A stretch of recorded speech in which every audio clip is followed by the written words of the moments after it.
welcome to MysteryHQ. In this video, I'm going to be giving you 5 tips that will help you to complete the Totenreich main Easter egg quest much easier and faster.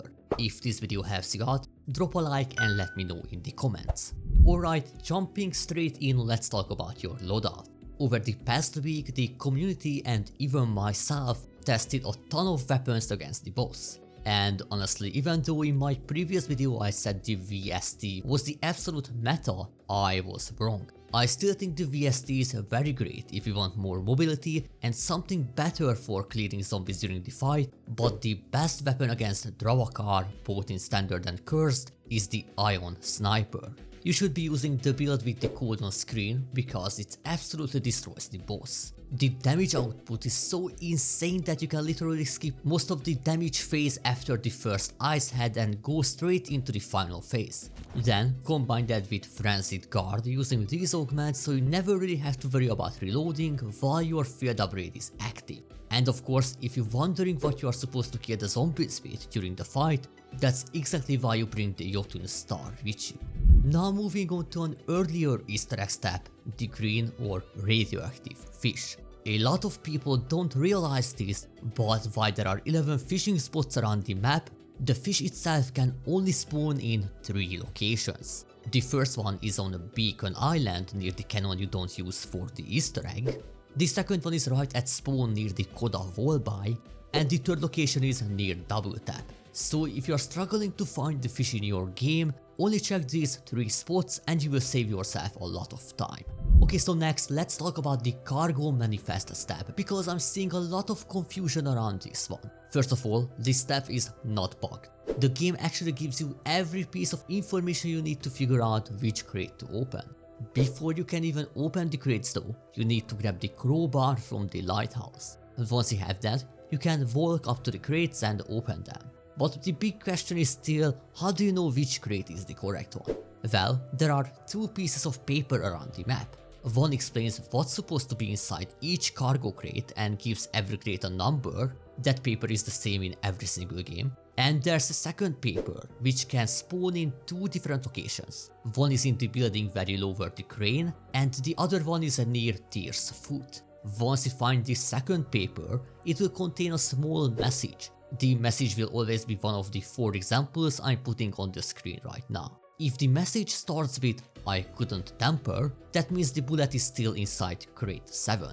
If the note mentions gas, then you need to open crate 6. If it mentions robot parts, then open crate 9. And if it says chemical bomb, then the correct crate is crate 3.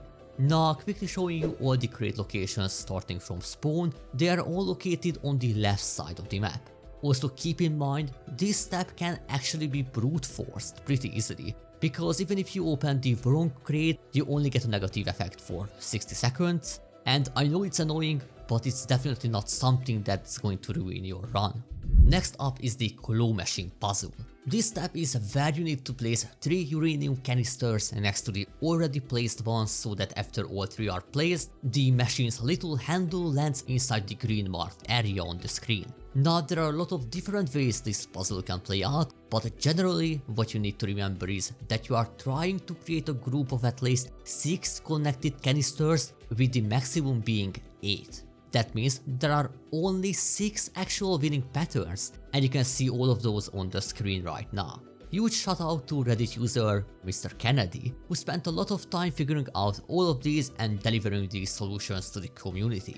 Basically, there could be a setup where 5 canisters are already connected, and placing your remaining 3 can connect them all together and solve the puzzle. Or there's a setup where you make 1 cluster of 7 and then place the 2 remaining canisters somewhere where they don't connect to anything else.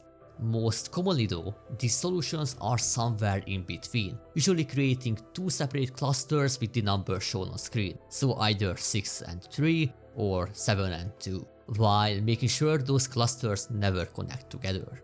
There are honestly way too many combinations for me to go through every single one here, but the puzzle itself really isn't super difficult once you understand the logic behind it. And if you absolutely need help, I also put a solver down in the description.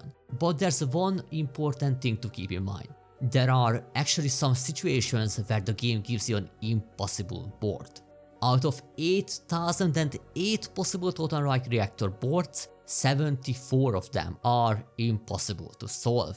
So that's roughly 1 in 108 chance of getting softlocked. You know it happens in your game when you get a starting cluster of 6 connected canisters, and at that point, no matter what you do, the puzzle cannot be solved. But if you are unlucky enough to get that, just simply save and quit, reload, and the game gives you a new board. Now for a smaller tip during the Atomkraft Escort step.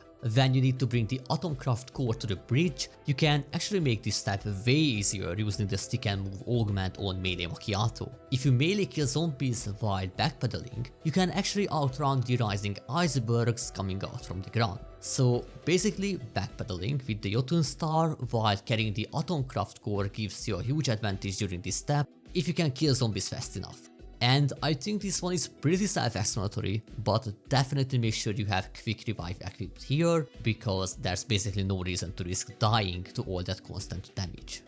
Lastly, just a quick bonus tip. If you bring your war machine, frag grenades, or really any kind of explosive into the boss fight, you can use them to instantly knock down the floating ice heads. That means you don't have to rely on the lantern's charge shot every single time.